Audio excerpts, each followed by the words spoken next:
Okay, I think it's time to start. So, hello to everyone. Thank you for being here today with us. It's a great honor to have two young ladies to present for us. We have Dr. Huan Wei Fan from China, and we have Dr. Christina Rechberger from Austria. We will start with the first presentation and from Dr. Huan Mei Fan, and she's going to talk about the mechanism and prediction of earthquake and climate change-induced chains of geological hazards. Some words about Dr. Huan Wei Fan is a full professor, director of the Department of International Exchanges and Cooperation, and the deputy director of the State Key Laboratory of Geohazard Prevention and Geoenvironment Protection at Chengdu University of Technology in China. She received her PhD in engineering geology from the Faculty of Geoinformation Science and Earth Observation at the University of Twente in the Netherlands in 2013. She was appointed as a disaster risk reduction specialist by the United Nations Institute for Training and Research, and in 2015 she became a leading professor in geohazard risk assessment and prevention at SKLA-JP. Her current research interests are focused on understanding the mechanism involved in developing predictive models to assess future risks of earthquake and climate change-induced hazard chains, with a particular emphasis on glacier-covered regions in the Tibetan Plateau. Please, Dr. Huan Wei, share your presentation. We're really glad to have you here. Thank you. Yes, thank you very much for the introduction. And hello, everyone. Now first share my presentation.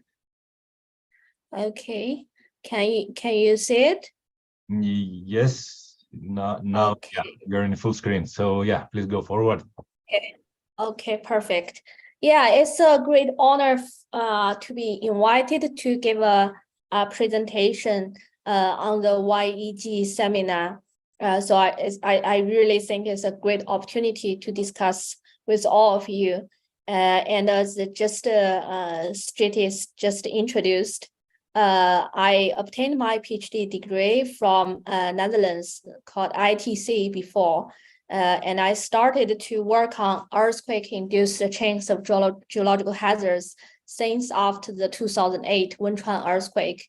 And in recent years, I started to work on climate change-induced glacier-related geological hazards. So my presentation today gonna be like maybe half-half. In the first part, I'm going to introduce mainly earthquake-induced hazard chain. And the second part, I will move the focus to the climate change-induced glacier-related hazards. So before I start my presentation, I would like to first introduce a bit my institute. I'm working now in China. It's called the State Key. Sorry, I think I moved one slide more. Yeah, it's called the State Key Laboratory of Geohazard Prevention and Geoenvironment Protection. It's the only national level laboratory in China in the field of geological hazard and engineering geology. We are organizing Aero School every year. I think maybe some of our participants today have participated Aero before. Anyhow, I will introduce about Aero at the end of my presentation.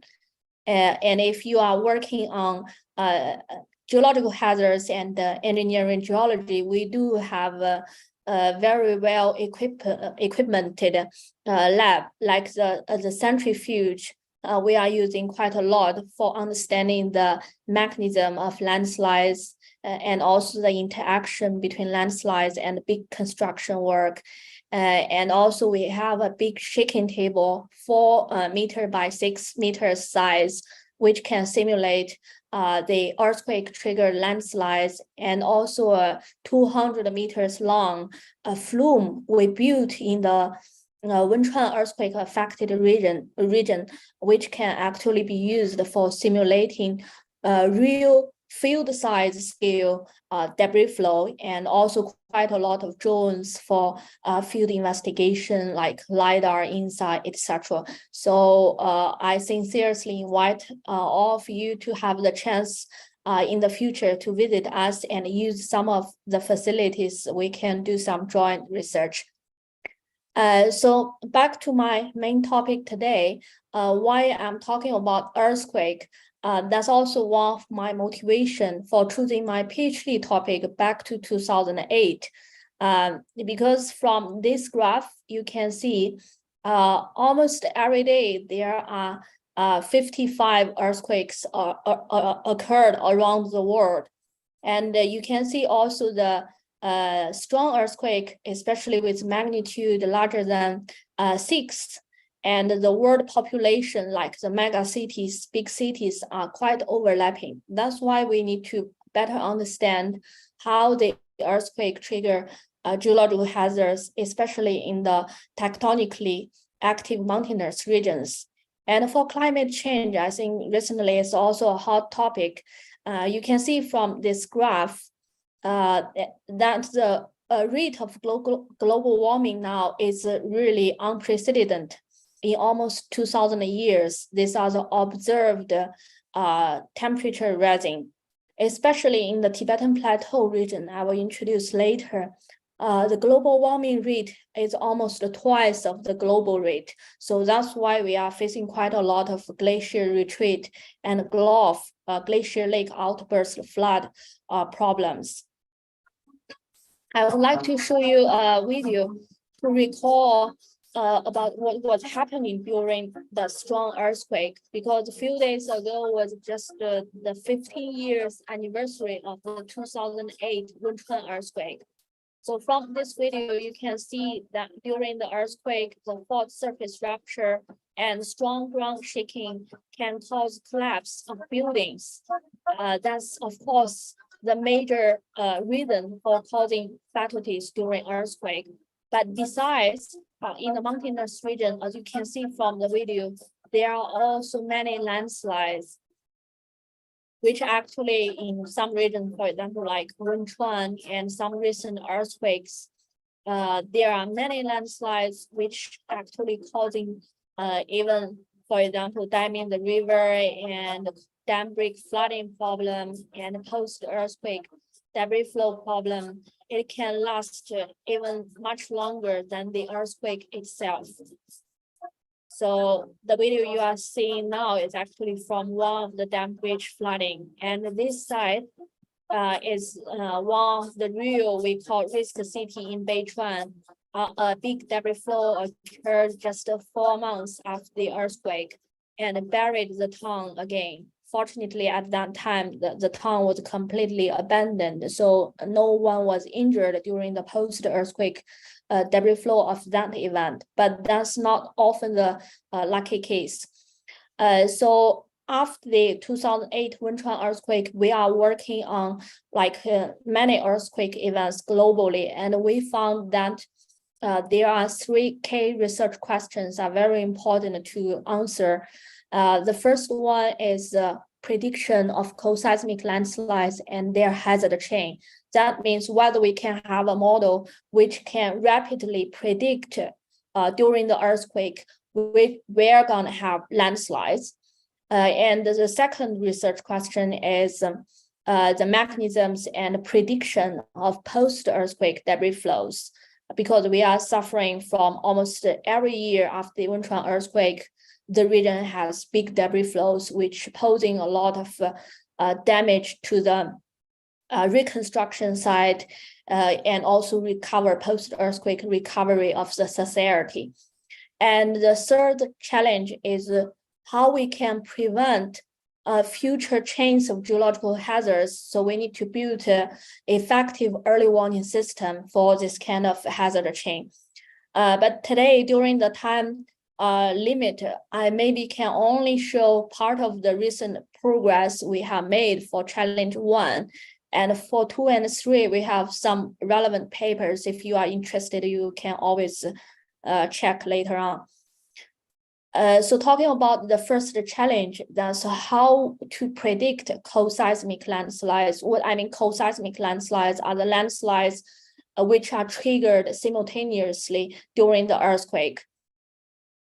So in order to answer this research question, we try to build a global earthquake triggered landslide inventory together with the efforts from Hakan Tanyas and the USGS colleagues. So you can see from this map now, we are able to build an inventory, including 54 historical strong earthquakes. And these earthquakes actually triggered more than 400,000 landslide samples in our database. Some are point-based, some are polygon-based. So with this huge amount of data, we try to understand whether there are some kind of unique distribution pattern or controlling factors for co-seismic landslides. And then we found like seismic factor, terrain factors, geological factors, hydraulic factors are very important. For example, like distance to fault, we found most of the landslides are actually accumulated, concentrated in the area with 5 kilometers far away from the fault. And then if you have a thrusting fault, you would expect more landslides occurred on the hanging wall rather than the footwall. And strike slip fault is distance to fault are more evenly distributed, both sides of the fault. And using that data, I mean, this 400,000 landslide samples and our basic understanding of the controlling factors, we are able to build try to play with different AI models like CNN, FCN, random forest algorithms. And anyhow, the model works quite well. It seems like, I know some people don't really like AI models because these are like black box models. You could not really explain the physical meaning behind. But the nice thing I think the AI model does is they kind of find out the relation between different factors and then made the model. So the model we built can really work very well. We have already tested the model in several earthquakes. For example, this is one earthquake occurred last year, magnitude 6.8. 2 hours after the earthquake, my group was able to release this map. This map is called a kind of a susceptibility map, which gives you the probability of co-seismic landslide occurrence. Like the red zones means high probability, and green zones are the better, safer locations, and the yellow zones are the moderate probability zones. So if I zoom in to some regions, you can see the model did a quite good job. The black polygons are the landslides which we mapped in the field and also mapped based on remote sensing imagery, so which are actual landslide occur. You can see most of them are actually falling to the high probability zone we predicted. So this kind of model is very important for us because after an earthquake, especially the strong earthquake, communications is often disrupted and the roads are blocked. So you will often find what we call it blind spots in the disaster region, especially during the Golden 74 rescue efforts. People don't know where they should go, the rescue team. So such kind of model can at least telling people, okay, this region we may have quite a lot of landslides and which may cause quite a lot of people being killed in this region, and then we can immediately find the right direction to go during the time without any other informations. But of course, if you have if you are very lucky and if there are satellite imagery immediately available after the earthquake, of course we can use what we call it the imagery recognition method. Like you can automatically map the landslides again based on many of the landslide samples. So the algorithm behind is similar to the face recognition, but I would say the landslide recognition is more complex because we often have like prominent background environment noise. Sometimes the imagery were covered by clouds, etc. So you need to do quite a lot of processing. And landslides is not like people's face. They have different shapes, different patterns. So we need to even to have a larger sample data set to create such kind of effective models. So what we did is we also collected many landslide samples from previous earthquakes, and then we trained the model with the imagery and with the landslides we already know. And then the model, what the model can do is, for example, this is again the Luding earthquake last year. We immediately get some drone imagery from the field. Even it's not covering really large area, but it's already for some of the landslide region is enough. And then we are able to such size of imagery, we can process it and automatically map the landslides and the damaged houses and the roads within minutes. So this kind of maps were sent to the emergency response center to help them to do disaster relief in the field. Of course, if you get satellite imagery, in some case, we were not so lucky after Luding earthquake because the weather was not so good. So 1 month after the earthquake, we got imagery like this, and it is covered by quite a lot of clouds. But with this imagery, we were able to automatically extract more than 5,000 landslides in the areas. We already published this inventory. And so in order to make this model more applicable, we are not doing really commercial software, but just to making a kind of interface to display. The model runs on the clouds. And so once you have an earthquake in this region, and it automatically collecting all the existing data using our existing model to get such kind of susceptibility prediction map. And then if you select any area in the region, then it can automatically extract the landslides in the window which you selected. So we are of course going to improve the interface, but the model behind are already quite well developed.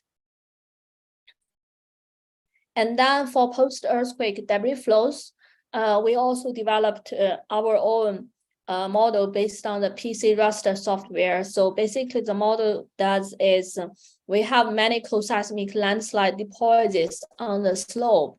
So the model calculates the stability of those deposits. And then once the deposits become unstable, it goes into the channel and then converted into debris flow and damming the river. So it simulates the whole chain. And by integrating like a bridge model, our own bridge model, we can also simulate the dam bridge flooding within one model package. And if you are interested to the model, I'm not going to too much details here.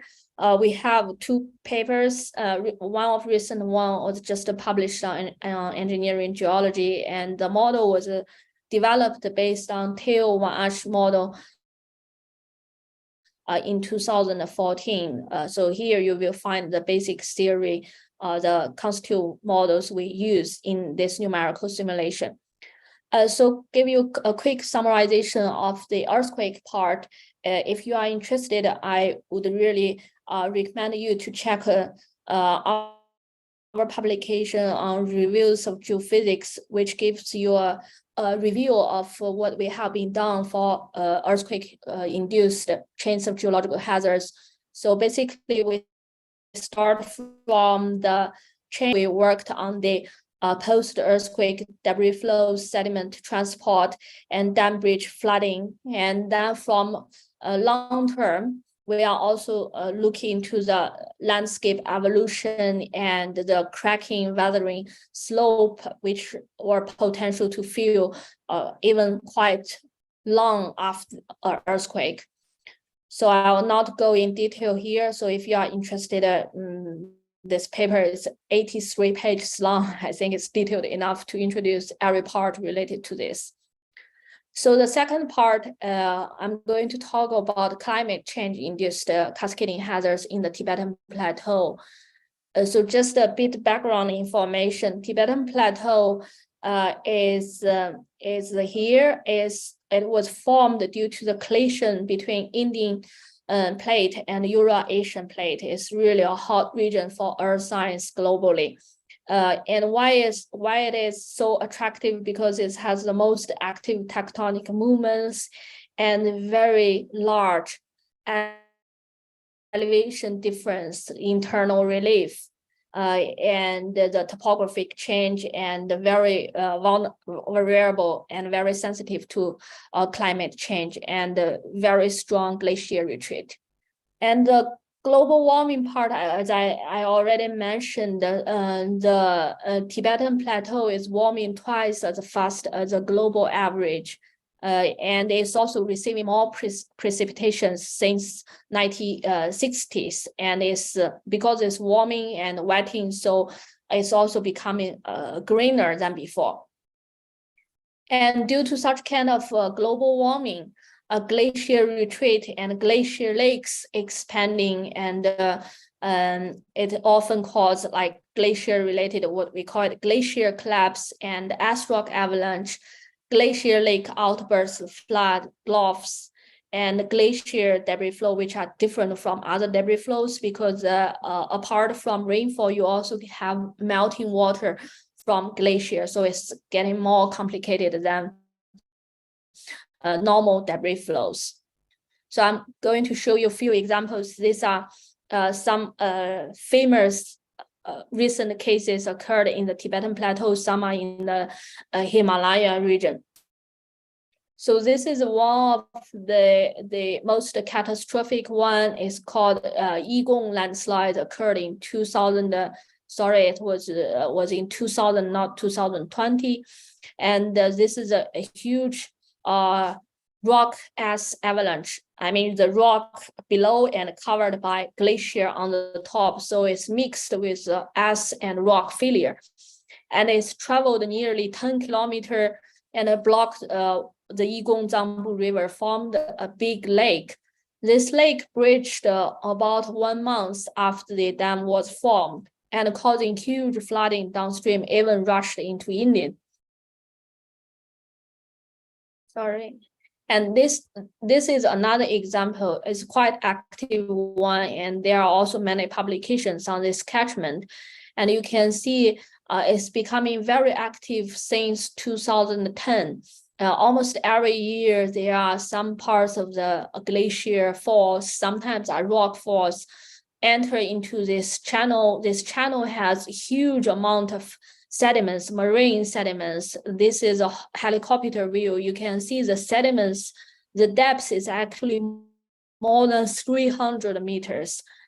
And you can see there are not only traditional like soil and rock debris, but also including ice, big ice blocks, ice particles inside. So that's why it becoming very active, and even a small initiation volume run into the gully with full of sediments, it entrain a lot of material and go down the river, frequently dam this river. And this is a famous example occurred in 2020 called Indian Chamoli event. There were 2 papers published on Science on this event. So similar like the e-YEG landslide, you can see it's a typical wedge-shaped of rock failure covered by glacier. And then once it's entered into the channel, it converted it into first big like ice rock avalanche debris flow, and then end up as a big flooding. And in this case, it's destroyed 2 hydropower stations under construction downstream and killed more than 200 people. So after this event happened, we also did some research work. We are trying to find out whether there are already some deformation signals before the event happened. So we backtracked the satellite imagery before the landslide happened. And you can see there was nothing happen almost before 2003. But between 2003 and 2015, seems some parts here are failure. And between 2015 and 2017, you can see definitely this part has something like some slide happened here, and there are some fractures, cracks developed already at the backside of the slope failure. And this one is quite interesting. It's just 2 days before the event happened, there was a satellite imagery showing the boundary of this slope failure already very connected, the fractures. And then you can see the rock slope exactly following the existing boundary. And interestingly, we did the kind of multi-temporal remote sensing imagery tracking, and you can see that 2 months before the event happened, you can already see the displacement is actually accelerating. So in such kind of regions, the problem is too high and no one can really reach the site. So if we know this location, we would definitely can do some early warnings through the remote sensing monitoring technicals. And then we also find there was still some left part here quite dangerous. So we also published a paper on this, and we sent our results to the Indian authorities to suggest them to pay attention to this part. It may fall someday in the future. We need to pay attention to it. And then in order to understand the general like evolution of glacier and glacier lake, in order to respond with climate change, we create a database for all the glaciers and glacier lakes covering the whole Tibetan Plateau. The method we use Google Earth Engine, and this database are also publicly shared in one of our paper. You can also download and freely use this database. So we can see that from 1999 to 2019, we have like yearly based inventory. And so we can track the area of glacier actually decreases with time. That's because of the melting, global warming causing the glacier retreat and melting. And the regression rate is about 13%.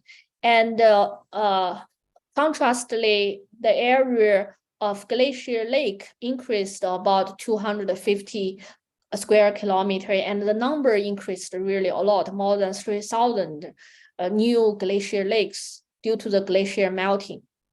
So the other thing we are trying to answer is trying to understand the mechanism of such kind of hazard chain.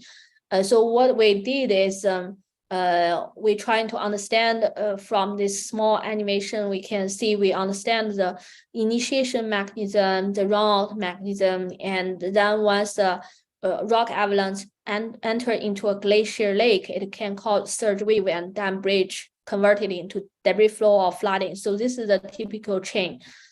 Yeah, I'm showing it here again. Like we try to use different methods to understand the different mechanism.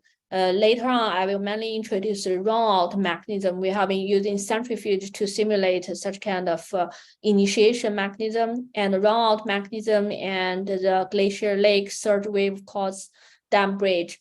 So the basic idea is based on our field investigation, we use laboratory experiments and then understanding the mechanism and then getting the physical model and input our physical model to build the numerical simulation model for future risk prediction. So for the runout mechanism, I want to point it out is we found it differently from the traditional debris avalanche. We collected the data globally. You can see that the ice rock avalanche, as it contains ice inside, it's not pure rock or soil or mixed material. And then we found compare this ice rock avalanche with traditional avalanche. You can see this is H/L ratio, means apparent friction coefficient, and these are the volume. And this blue stars shows the ice rock avalanche, and the traditional ones are on the top. So that means the ice rock avalanche, statistically, it has lower apparent friction angle. It means it has stronger mobility, motion ability to having longer run out distance. So what we did is we tried to using the laboratory test to understand how the ice contents can affect, whether it really affects the run-out mechanism, as we can see from statistical results. So we built a temperature control room, which can lower the temperature to -30 degrees. So in that way, we can make ice particles not melting during the experimental process. And then we try to change the ice content, ice particle size, and source volume in the experiment. So what we observed is exactly the same as the same trend as the statistical relation we found through this database. And you can see with the increase of ice content, we get lower friction coefficient. From here, you can see from ice content 0 to ice content 70, even to 100%, you get a longer, not even longer run-out distance, but also much wider deposition area. And then we also checked the volume and the grain size, how they affect. We found they also have a positive correlation between the mobility of the ice rock avalanche. So these are the PIV, the particle image velocimetry we captured during our experiment. You can see also with the increase of the ice content, we all found the very strong, we call it bottom shearing effect. And that means the shear rate at the bottom, the granular flow is quite low. That explains why it can travel longer distance. Doing this experiment is to improve the existing model, which can better predict ice rock avalanche, because in previous studies, they only have models for dry granular flow without considering ice content. So by introducing the ice content particle size, we were able to modify the existing model, which can better fit for ice rock avalanche run-out distance prediction. And then we also have done quite a lot of field work to do the monitoring part. These are some of the regions like huge glacier. We are putting quite many instruments here, and a big glacier lake. We are also doing risk prediction for this glacier lake. I'm not going into too much details here. I think I'm running a bit out of time. And this is one of the very nice glacier, very big glacier. It has been falling twice in the past. Once was in 1950 during a strong earthquake. The whole glacier collapsed and dammed this river. And the other one is occurred basically 18 years after, and it dammed the river again. And China is building big construction hydropower station work in this region. So the government is worried whether this glacier gonna fall again someday and gonna, similar like we have seen from the Indian Chamoli case, it may causing the very severe damage to the big construction works. And so what we did is, this is our field picture from the glacier. You can see the width of the glacier is quite big. And the top elevation is about nearly 8,000 meters. And we installed different sensors like GNSS to monitor the displacement of the glacier. And then we installed seismic stations, try to capture the seismic signals during the event happening and try to better understand the whole process. And some meteorological stations and flow depth sensors, etc., and 2 videos watching this catchment. And for the GNSS, we found this glacier actually moving forward with a rate of about every year 30 meters moving forward. So these are the 3 GNSS monitoring data, and we also found they have very good correlation with rainfall. So once you have rainfall, the water penetrates through the cracks on the glacier and accelerates the glacier moving. And we also did quite a lot of geophysical measurements trying to find out how deep the glacier is. But unfortunately, we have a 600 meters long ERT electrical resistivity tomography method, and here is about like we measured about more than 150 meters, still did not reach to the bottom of the glacier. But you can see at the conjunction part of this two glacier, there are some like kind of compression structures here. So it is quite an effective way to investigate the internal structure of glacier and the dams. And this is another glacier lake. We are worrying that it may break someday, and we also did some work here, and we found it's actually not a real glacier lake, but a landslide dammed lake. And we did the ERT measurements on the dam body, and you can see here exactly this is a landslide sliding from this part and keep the intact rock here, and the bridge channel has very low electrical resistivity because of the water are seeping from this channel here. So it revealed the internal structure of this landslide dam. And then we using INSA to monitor whether there are any parts unstable could fall into the glacier lake and causing surge waves causing the dam breach. So we combine the geophysical method, geomorphic methods, and numerical simulation to predict the potential dam breach flood discharge of this particular case.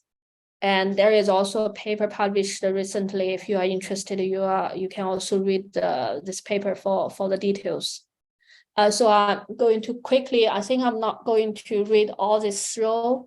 I can share my slides with you if someone is interested. I think one of the most important thing we need to handle is we need to better understand the physical mechanism of no matter earthquake or climate change induced hazard chain in order to build a more accurate numerical simulation model for future risk prediction. Yeah, at the end, I would like to do a small advertisement for our Congress. So this year, the IEYEG, the 14th IEYEG Congress will be held in Chengdu, and you are all very welcome to come to Chengdu, attend this Congress. It's going to happen from 21st to 27th September. And this other like every 4 years conference gonna be really big event. So we are really looking forward to receiving more international participants. And I have a very short video to show, just maybe 1 or 2 minutes. I'll go quickly show more information about the Congress.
Yeah, we have 12 themes. So you can check the website, and you definitely will find one theme fit to your expertise. And we have about nearly 100 sessions covering all different themes.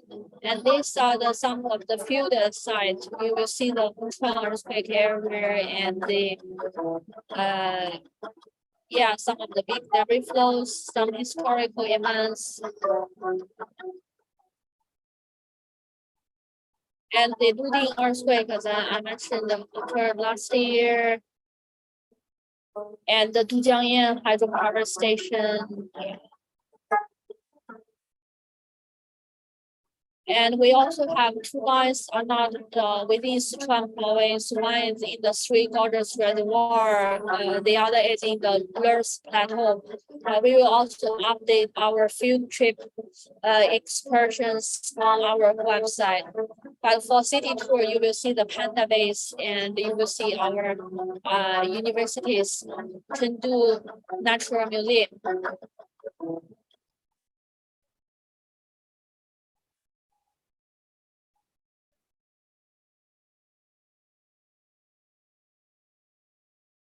Okay, you can check this website and find more information. So I really would love to invite you all to come over to attend this congress. And this year's Aero School will be organized after the congress. So some of the experts who attended the congress are going to give lectures to Aero also. So this year the Aero course going to be on site 2 weeks. Again, some days in Chengdu and some days in the field. So gonna be really exciting after already 3 years online course due to the COVID.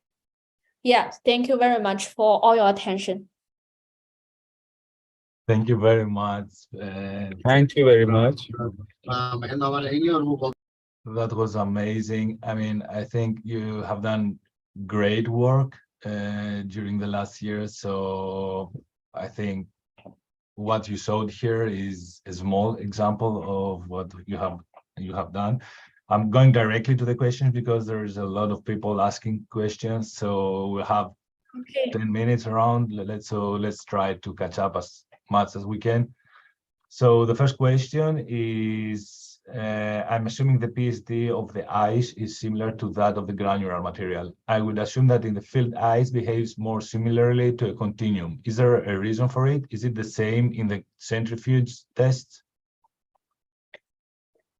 In the field, actually, we have seen for the initiation mechanism, we can observe some of the rock slopes are covered by glacier. So those we can use centrifuge to understand the initiation mechanism. In our lab, we actually, in order to do the initiation mechanism study, we have a model box which can also control the temperature. So you can actually make it exactly the same as you have seen in the field. The nice thing of the centrifuge is it can avoid the scale effect, right? Because you increase the acceleration to balance the scale problem.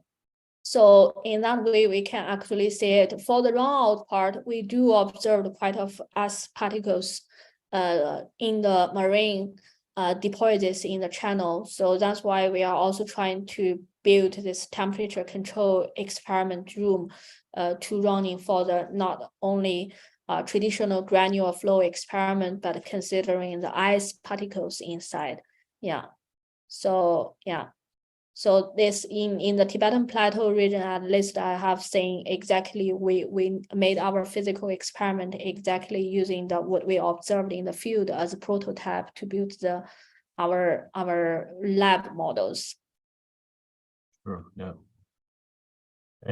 Next question is the automatic detection algorithm you developed able to map different types of landslides? Oh, that's a good question.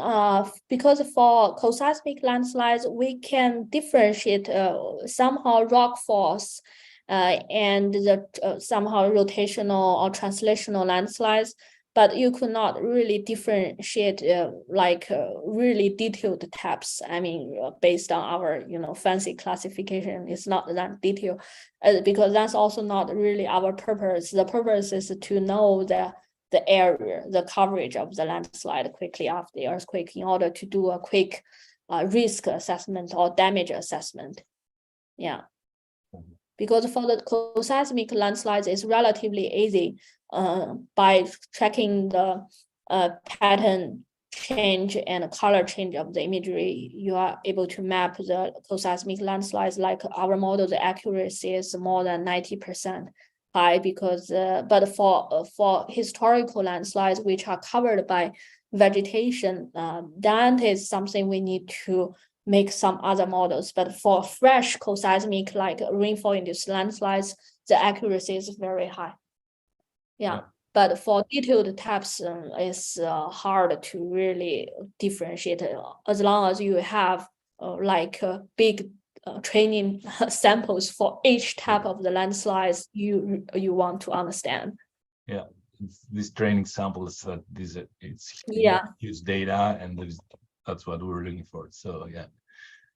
So Yeah, exactly. another question is,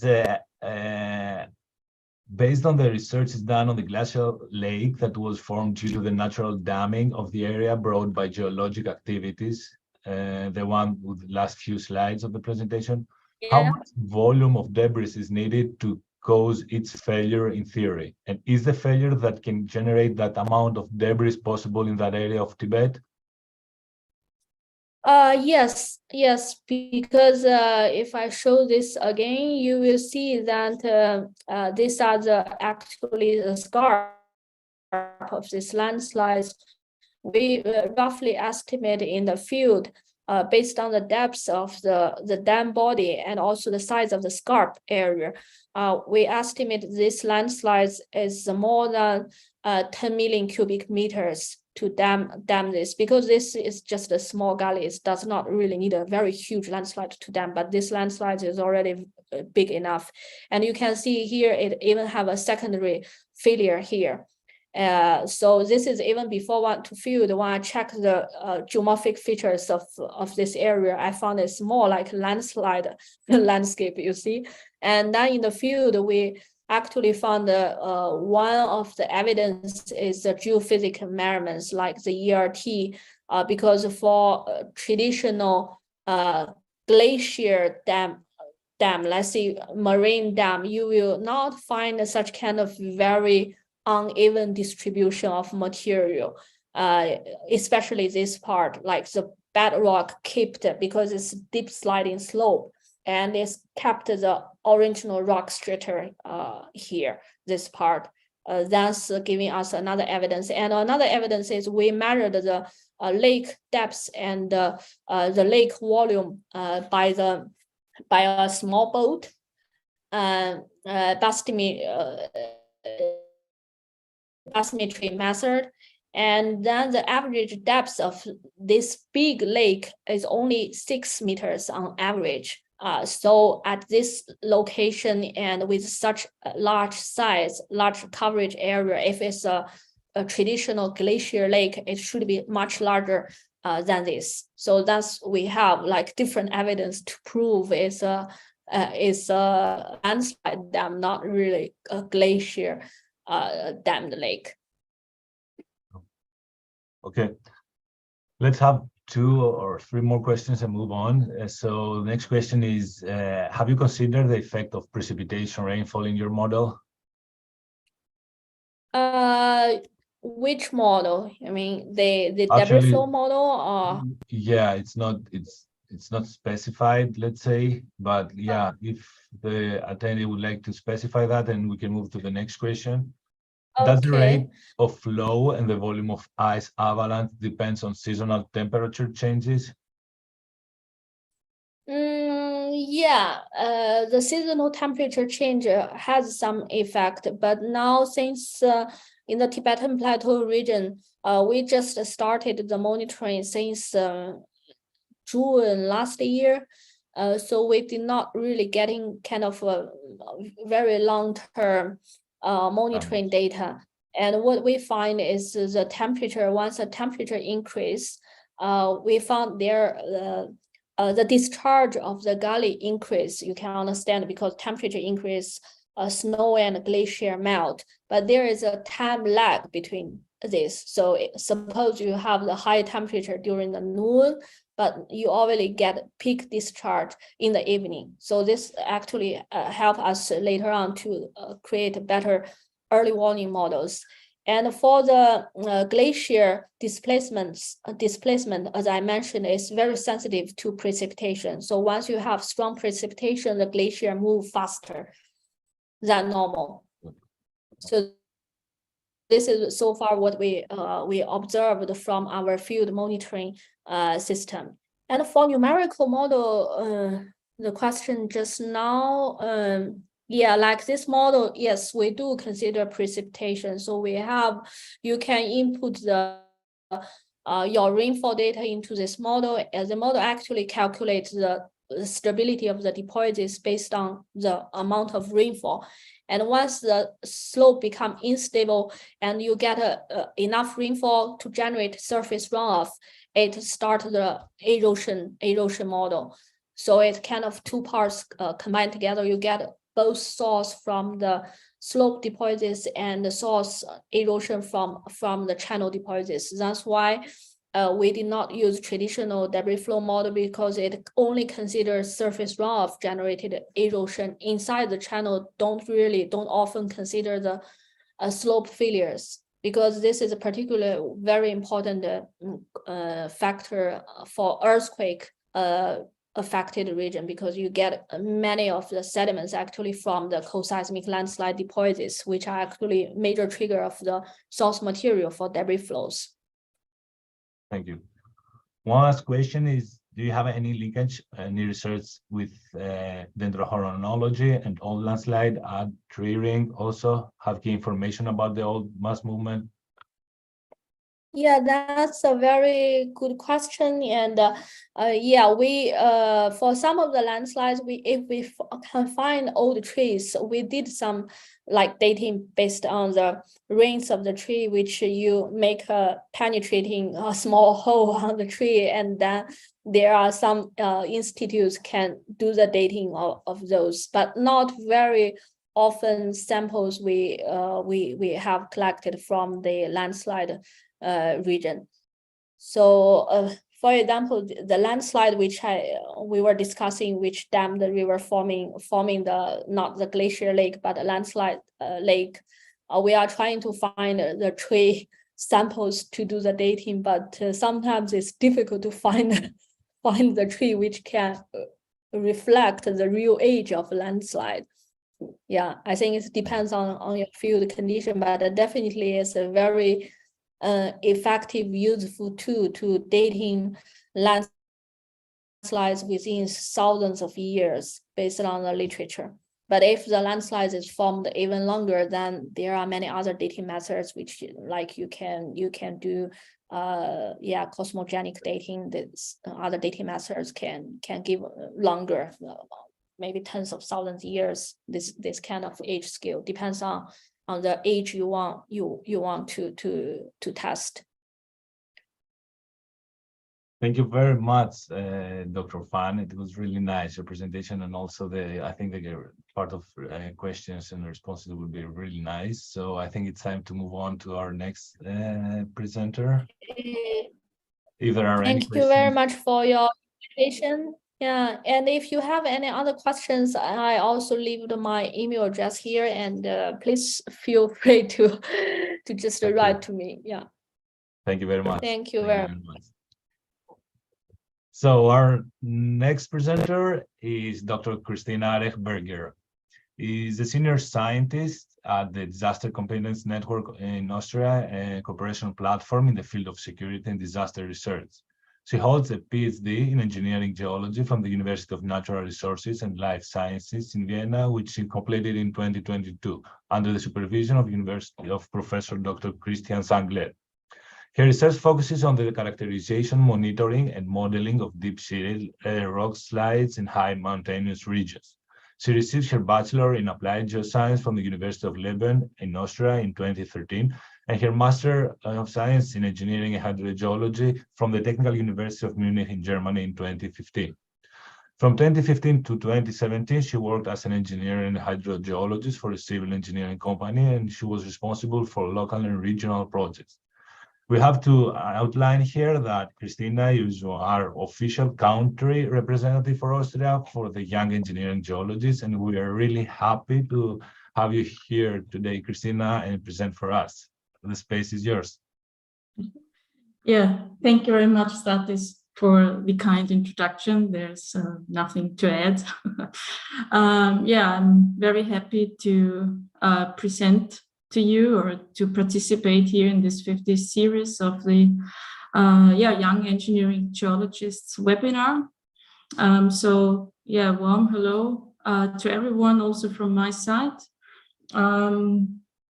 Yeah, and I'm very happy to give you some insights into the formation and deformation processes of a deep-seated rock slide in the Valley Glacier retreat area. The research I will present today was mainly carried out by myself during my PhD from 2017 to 2022, like last year, and my colleagues Christine Fey and Christian Zanger. And also in this context, I would like to take the opportunity to thank all the organizations and people who supported this research and made it possible. And they are all here listed on this slide to the left. So thank you very much. Yeah, so now to get started, I will just give you a brief overview. The presentation today will be divided into an introductory part.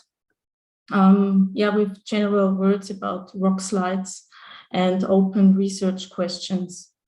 Then I will give a brief overview of the investigation side as shown here in the background of this slide. And then I will present the methods and data used and some selected results. And in the end, I will draw a conclusion by hopefully providing you some take-home messages. So to get started, well, what are deep-seated rock slides? What are we talking about? So maybe you know it, the Varnes classification outlined by the publication in Grün and Varnes in 1996 says a rock slide is a downslope movement of rock mass occurring dominantly on surfaces of rupture or on a relatively thin zone of intense shear strain. And this definition was updated by Hang et al. In 2014, in which a rock compound slide is defined as a sliding of a mass of rock on a rupture surface consisting of several planes or a surface of uneven curvature, so that motion is kinematically possible only if accompanied by significant internal distortion of the moving mass. So to get an impression, a simple sketch is now here shown to the right-hand side. A main feature is the formation here of a main scarp area and lateral flanks separating the unstable rock slide mass from the stable surrounding. And the main scarp here also presents the visible part here of the surface of rupture along which the deformation primarily takes place. And typical internal structures are, for example, minor scarps separating the rock slide mass into slabs, as well as trenches and cracks. So this type of slope instability, as for example now shown here in this picture to the right, is a common phenomenon in high mountainous regions, especially in formerly glaciated valleys. And most of them occur in foliated micaceous metamorphic rocks, such as gneisses, schists, or phyllites.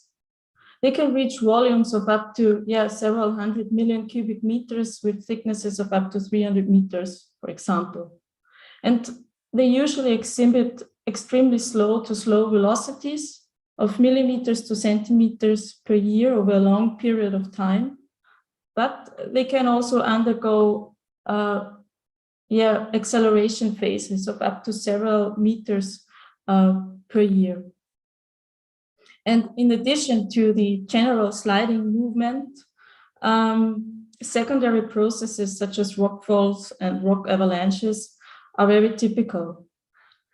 And in view of the increasing settlement of mountainous regions, like the population growth here also in the Alps, these deep-seated rock slides can pose a potential hazard for human life and infrastructure, not only in Austria, worldwide. So the research of myself and my colleagues tries to better understand the underlying mechanisms of such slope instabilities as a basis for site-specific hazard assessment. And a fundamental challenge here is to better understand the interaction between the predisposing, the predisposing geological factors and the changing environmental conditions. Predisposing geological factors are, for example, lithology, geological structures, groundwater flow, and changing environmental conditions are glacier retreat, permafrost degradation, and the interaction with these and the deformation and failure processes. Furthermore, what I also want to mention here is very important and needs further research, but I won't go into detail during this presentation, is the geomechanical impact of man-made structures such as dam reservoirs, highways, railway lines on slope stability. So focusing on this interaction here, general research questions arise in the field of deep-seated rock slides. So just shortly, how do hydrogeological and structural settings control initial failure and formation processes? And what are the mechanisms for shear zone formation, surface of rupture formation? And is a fully persistent basal shear zone required to get the rock slide mass into a sliding motion? And how is the deformation behavior? Which factors control acceleration, deceleration, and restabilization phases? And which mechanisms trigger secondary processes such as rockfall and rock avalanches? And what is the impact of glacier retreat on rock slide formation and the deformation behavior? And can surface investigation methods also result in a reliable rock slide model as a basis for hazard assessment? So in order to investigate these research questions, we had a look on a rock slide here in the border region of Austria and Italy, namely the Mazelkam rock slide. It's a deep-seated rock compound slide located in the backmost Ötztal Valley, which is a side valley of the Inntal Valley in northern Tyrol in Austria. Tectonically, this rock slide is situated in the Alpo-Austro-Alpine units, precisely the Ötztal Stubai crystalline, and is mainly, which is mainly composed of gneisses. So as you can see here in this picture, to the left, the investigated rock slide is located in a high mountain glacier retreat area, surrounded here by summits of up to 3,600 meters high, close to the border to South Tyrol here in Italy. And perhaps better known to you all, this rock slide is near to the Ötzimen discovery site. Okay, and as already mentioned, it's an active deep-seated rock compound slide, here shown to the picture to the left, composed of two rock slide systems A and B.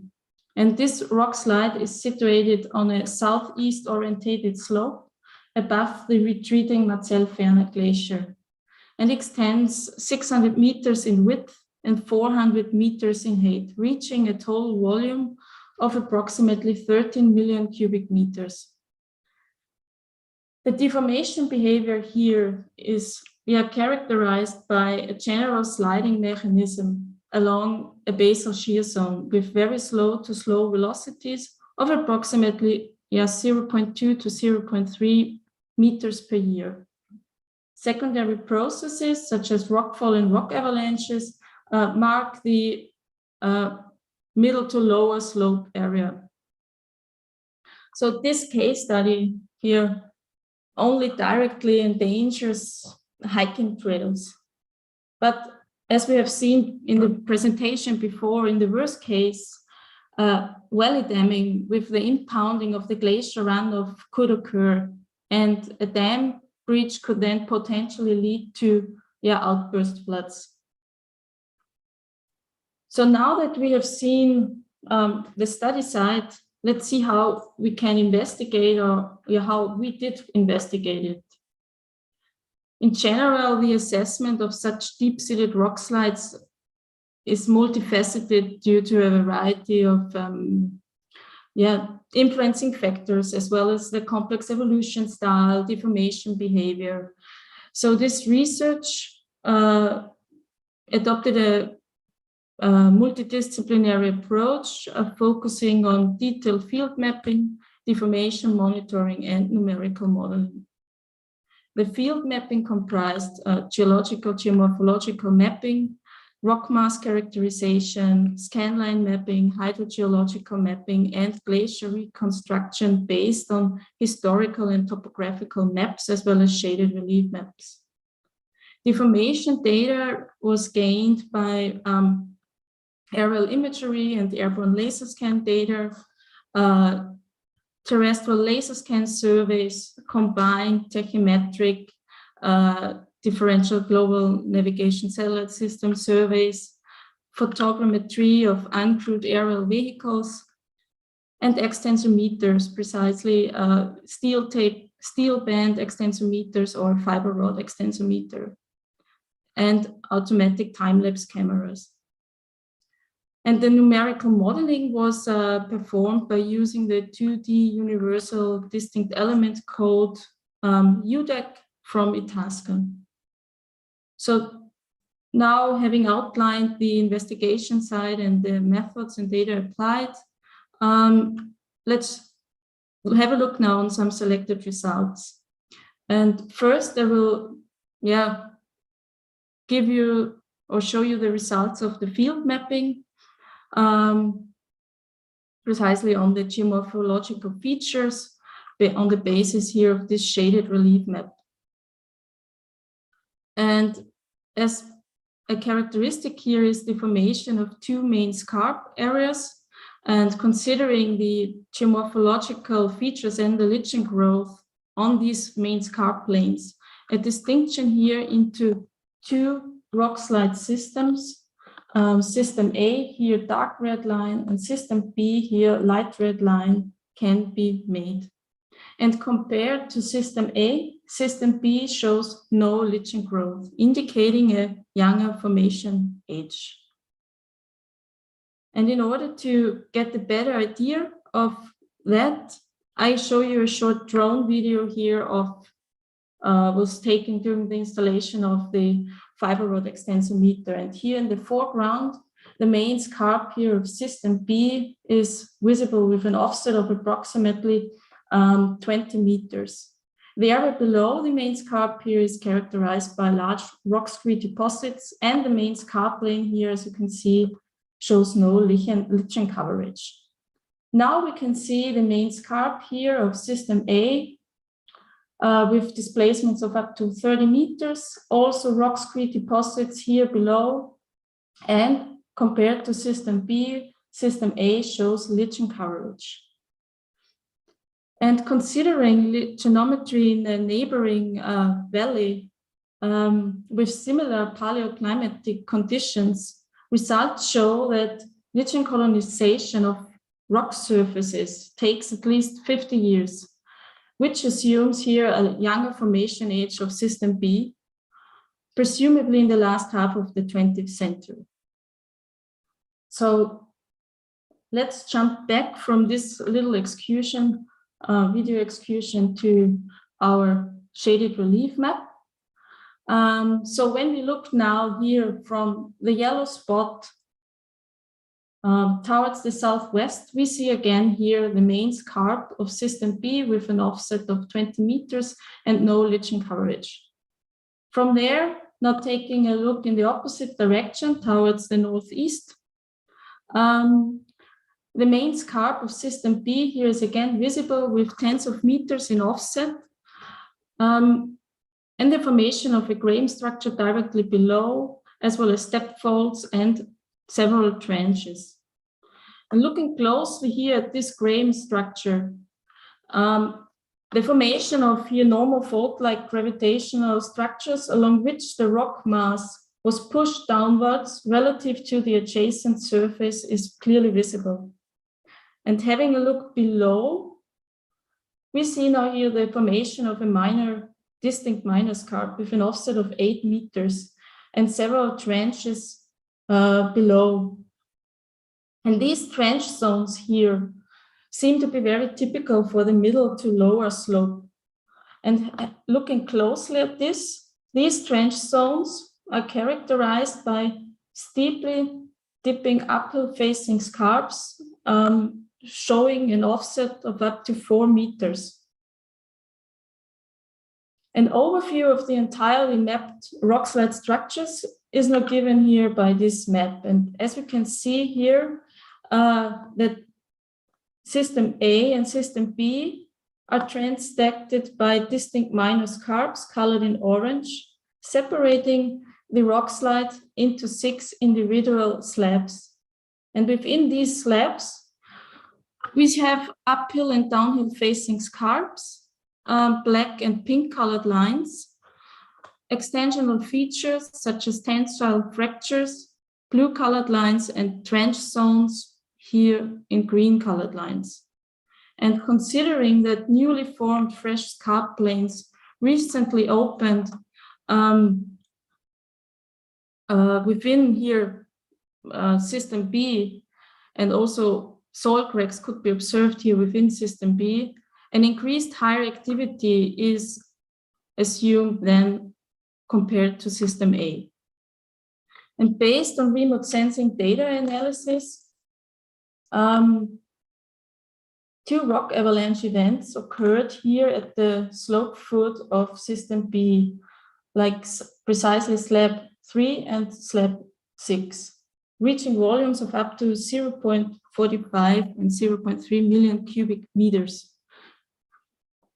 So now that we have an overview of the geomorphological features, let's have a quick look on the geological and hydrogeological setting. The hydrogeological databases is pretty poor. However, the lack of springs here on the southeast facing slope suggests a low-lying groundwater table, presumably caused by the increased rock mass fracturing and loosening. Geologically, the rockslide here evolved in paragneisses and amphibolites colored in pink and green. We have talus and weathered scree material beneath steep rock slope sections, but mostly covered by alpine meadows. Scree material formed by rockfall and rock avalanches mark here the area down to the valley floor, and glacial till deposits at the slope toe outside of the rockslide area are visible outside of the rockslide area. Structurally, the rock units are characterized by a steeply dipping foliation axis, foliation dipping towards the east, so in slope direction. Considering the entire study site, the rock mass at the Marzelkamm ridge is folded into a large-scale antiform with a steeply dipping axis towards the northeast. In addition, a mesoscale fracture network here of based on 4 joint sets and 2 steeply dipping fault systems were observed within the entire study site. And on this basis, a kinematic analysis was performed, illustrated here in the lower 2 stereographic plots, showing that joint set 1 and fault system 2 oriented parallel or subparallel to the east dipping foliation are favorably oriented for planar sliding. And flexural toppling failure was identified to be only kinematically possible for into the slope dipping joint set 3 here. So by having briefly outlined now the geomorphological and geological characteristics, let's jump to the deformation monitoring results, precisely to the combined tachymetric DGNSS survey results. Since 2012, regular measurements allow the determination here of 3D motion vectors of survey points, as indicated in the picture here to the left. The black arrows show the direction of movement, and the colored dots the accumulated total displacements between 2012 and 2019. The results show here general movement of the Marzelcamp rockslide towards the southeast, and that the total displacements increase from the lateral flanks towards the central rockslide zone, reaching here displacements up to 2 meters.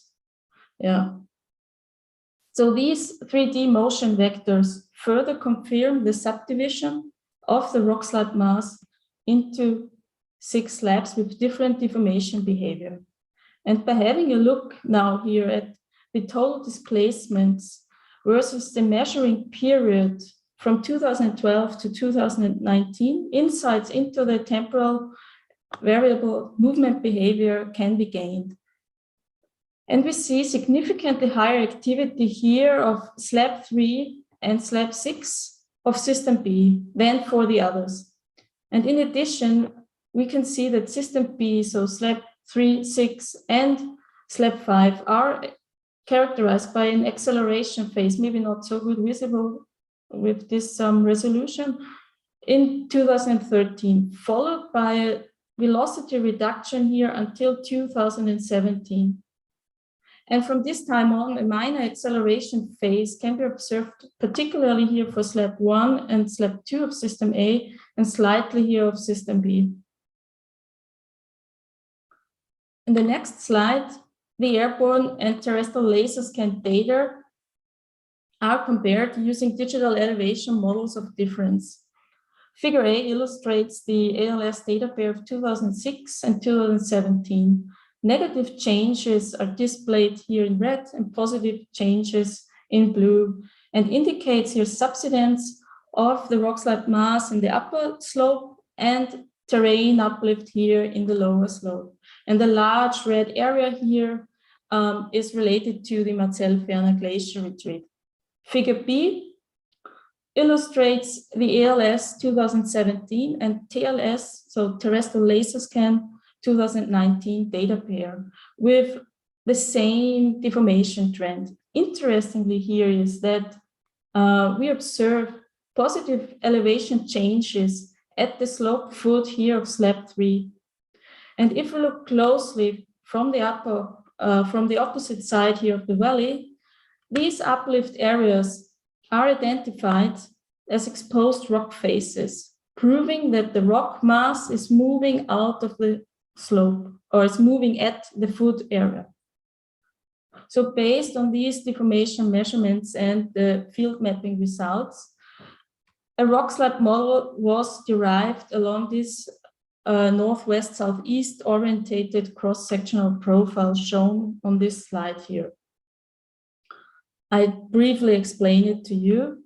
So a fully persistent basal shear zone with a curved but non-circular basal circular shape, indicated here with a thick red dashed line, slightly flattening towards the slope toe is assumed. The basal shear zone outcrops here as a main scarp at approximately 2,750 meters, separating system A from system B. A prominent minor scarp separates system B into slab 5 and slab 6. And slab 5 is characterized by extensional deformation processes, indicated here by the formation of a graben structure. Slab 6 is characterized by steeply dipping here uphill facing scarps, separating the rock mass into blocks. So this conceptual rockslide model shows that deformation primarily takes place along discrete sharp planes or shear zones, which partly or totally evolved along pre-existing fault systems.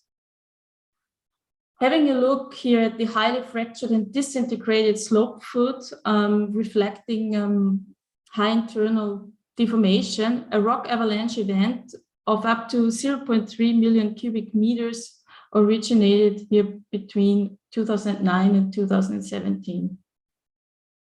And notably here is also that in 1893, almost half of this southeast facing slope was covered by glacier ice of the Marcel-Ferner Glacier. So an important issue seems to be the glacial history of the Marcel-Kamm study site.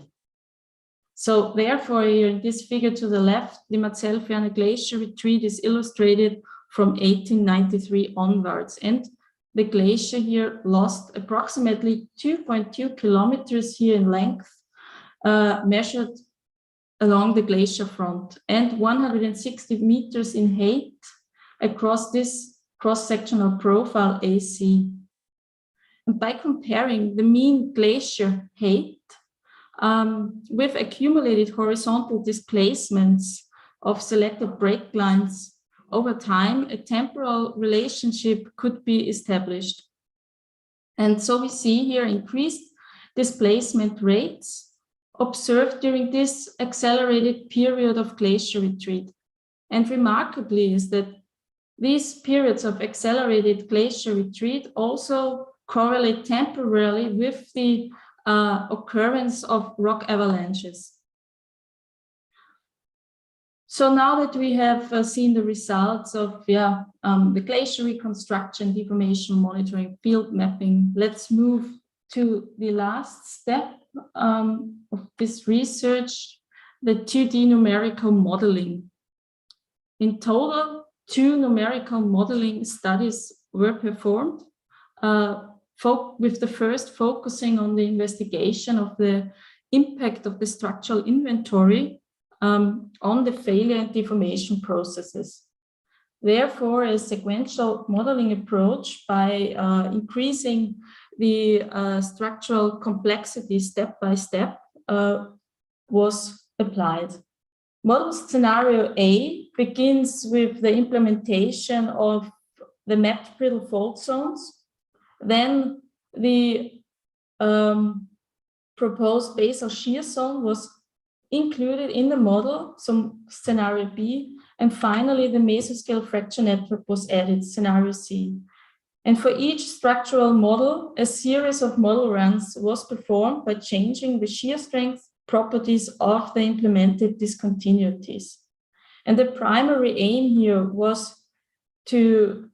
of this procedure was to generate slab and block interactions or block displacements similar to field observations. So which structural model could reproduce the rock slide structures observed on surface. So simulations were carried out starting from the reconstructed pre-failure topography. Modeling scenario A with a linear elastic constitutive relation of blocks resulted in some block movements of a few centimeters, but no rock slide structures could be reproduced. The same model run with an elastoplastic constitutive relation for the blocks resulted in displacements of up to tens of meters, but major features such as the main scarp or the Graham structure weren't reproduced, so leading to a poor agreement with field observations. Modeling scenario B, considering a linear elastic constitutive relation of the blocks, gave the best agreement with the field observations here. So a main scarp, a Graham structure, minor scarp, and the upper facing scarps were reproduced when implementing a fully persistent basal shear zone.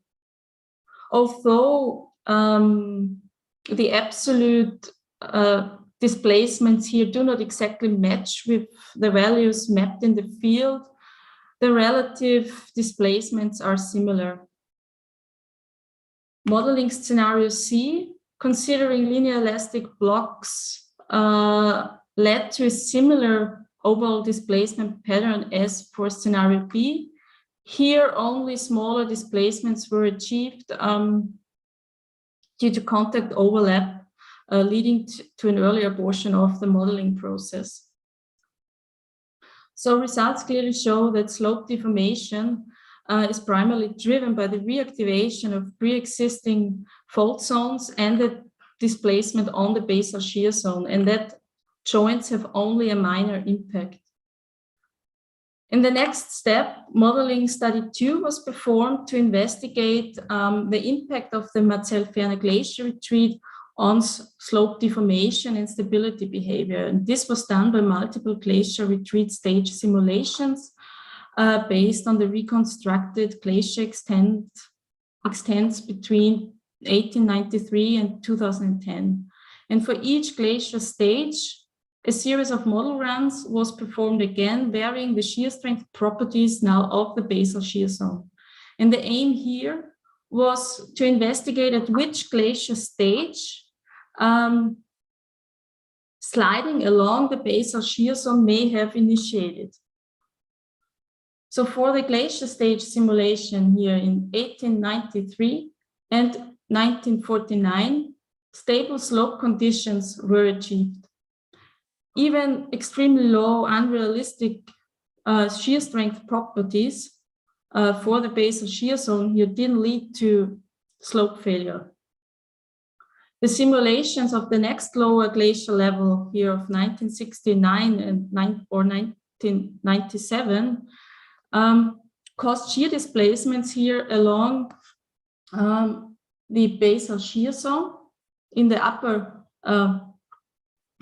part, resulting to the formation of a main scarp and a graben structure. So it is assumed that these large shear offset occur only if a fully persistent basal shear zone has already developed. So stress changes due to the accelerated glacier unloading between 1949 and 1969 or 1997 are here assumed to have promoted progressive failure processes leading to the formation of a basal shear zone. Concerning the 2003 glacier stage, numerical modeling demonstrates now increased displacements along major fault structures, causing rock slide separation here into slabs and blocks. This displacement pattern was observed also under glacier-free conditions for the 2010 glacier stage. So from 1997 onwards, shearing along here pre-existing fault zones led to the development of internal rock slide structures. So based on this modeling study, a conceptual model of the Marcel-Kamm rock slide could be derived. And concluding the research at this point of this presentation, we could gain insights into the internal structure formation and kinematics of a deep-seated rock slide in the Valley Glacier retreat area. Yeah, for interested ones, more information on this research can be found in these two journal articles published in Engineering Geology, but also there are some publications of my colleague Christine Fey or Anne Worms. So yeah, if you're interested, have a look at it. And in the following, I will just give you some take-home messages, which to some extent answer the proposed research questions from the beginning.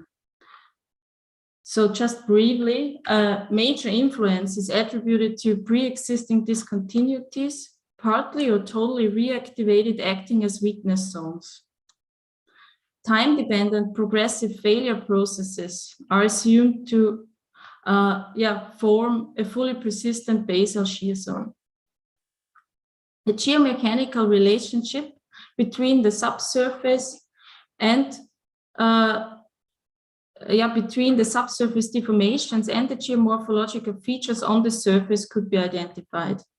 And deformation behavior is determined by the sliding mechanism along a fully persistent basal shear zone, characterized by extremely slow to slow velocities. And slope acceleration phases are observed, but without the sudden collapse of the rock slide mass. Instead, the total rock slide mass separates into individual slabs and smaller blocks. And these slope acceleration phases correlate temporally with rapid deglaciation phases. Secondary processes, rockfall or rock avalanches, are observed at the middle to lower slope parts during slope acceleration phases. And at the Matselkan Ridge, rock slide formation is temporally linked and characterized by minor time lags between valley glacier retreat and slope acceleration. And we could show that the multidisciplinary approach on surface investigation methods like detailed field mapping, deformation monitoring, and numerical modeling is successful in creating a reliable rock slide model as a basis for site-specific hazard assessment. So with these key messages, I come now to the end of my presentation, showing briefly the literature used. And well, taking the opportunity on this point, I would like to once again thank all my colleagues and organizations who supported this research. And also, a big thank you to all of you for listening. It was a pleasure to show you some insights into my research. And if you, looking forward to a discussion, and you are also welcome to contact me via these emails. So thank you. Thank you very much, Christina. That was, I think, an excellent presentation, and we bridge the gap between the before presentation from Dr. Fan and the, let's say, the more site-specific investigation. We have one question that came quite early. We'll start with that. Is what is the best way of mapping the shear zone according to your method, probably? The best way to map shear zones, well, I mapped these shear zones in the field by field mapping, going into the field and mapping rock slide structures. And this is the way you do it. Yeah. Or is there something more this attendee wanted to know? I assume that in order to give some time, I have one question. Okay, yeah. You showed us one beautiful, let's say, engineering geological model that you indicated several parts of this failure.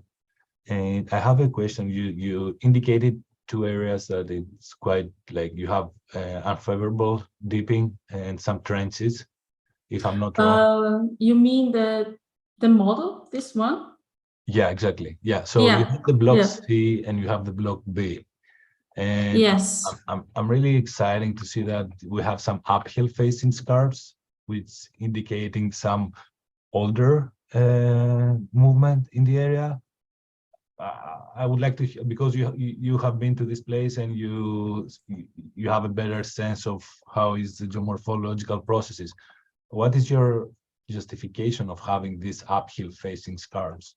Okay, yeah, good question. I mean, this is very interesting, and you don't see that so much, I think. These uphill facing scarps, as you can see also here in these pictures on the bottom, are characterized here. It's a really sharp boundary, and this area here in to the mountain side is actually very smooth. So, and there were also some tape extensometer sections. So there's actually no internal deformation. So you can see that shear displacement or displacement really occurs here on these zones very sharp, creating these uphill facing scarps. And interestingly is that these uphill facing scarps occur along trench zones. And these trench zones also, let me show another slide where we can see it, extend out of the rock slide area, but only displacement here, you can see it. So we have these uphill facing scarps in these areas of this trench zone. These trench zones extend outside of this rock slide area, but only displacement of meters is visible. So within this rock slide area, creating these uphill facing scarps. So this is very interesting, and yeah, confirms that the rock slide deformation creates these upward facing scarps. Nice, thank you. So there's another question from the YouTube, and it mentions like, what is your justification, and how did you combine the remote sensing data with the site-specific investigations? Okay, wait. Can you repeat your question? Sorry. The question is like, how did you combine the remote sensing methods with the site investigation in the field? Okay. Well, I combined it. Well, the remote sensing data gives insight punctiform information on survey points like dip direction and dip angle. And for example, this, you can infer the movement behavior of the rock slide mass, giving you information about the subsurface. So this was the combination, for example, of the survey points with rock slide structures. You have some punctiform information on survey points on rock slide structures, for example, or close to the main scarp. So you see, you map in the field, the main scarp is has a dip angle of 60 degrees, and also the deformation there close to it shows a dip angle of 55 degrees. So you can combine these two results. Is it, you understand? Yeah, completely. I think from my side, it's completely known. So another question is, could the e-YEG models be used to anticipate future behavior of the slope potential for rapid failure? No, this is something we want to do in the future work. We did just study the impact of the structural inventory on the formation and how it can reproduce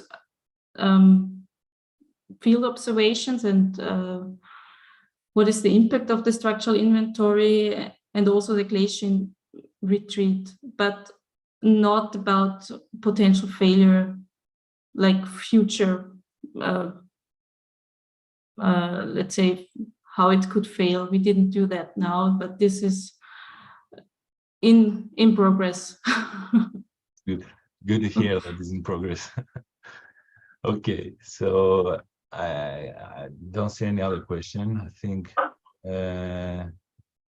both of the presentations were extremely fascinating, and I really like the fact that we could bridge the gap with the regional assessment and the more site-specific assessment of landslides and in general disasters. So yeah, I would like to thank you very much, Christina, and also Juan May, if she's still here, for your presentations today. It was a really honor for the e-YEG to have you both here. And definitely I would like to outline also what Dr. Fan mentioned before about the e-YEG conference that is coming up this September. It is an excellent place for engineering geologists to meet and exchange ideas. And it's the second really important is that it's in China, so it will be a really nice trip for everyone to go there. Thank you very much, Christina. Thank you very much, Juan May. Thank you for all the participants. Yeah, thank you. Oh, it was nice. I look forward to welcoming you all in Chengdu, hopefully in September. Yeah. Exactly. That will be nice. Thank you very much. Our presentation is going to be also online to the e-YEG YouTube channel, so feel free to find us there or on social media, and more e-YEG webinars are following. Thank you very much. Okay, bye. Bye-bye. Bye. Bye.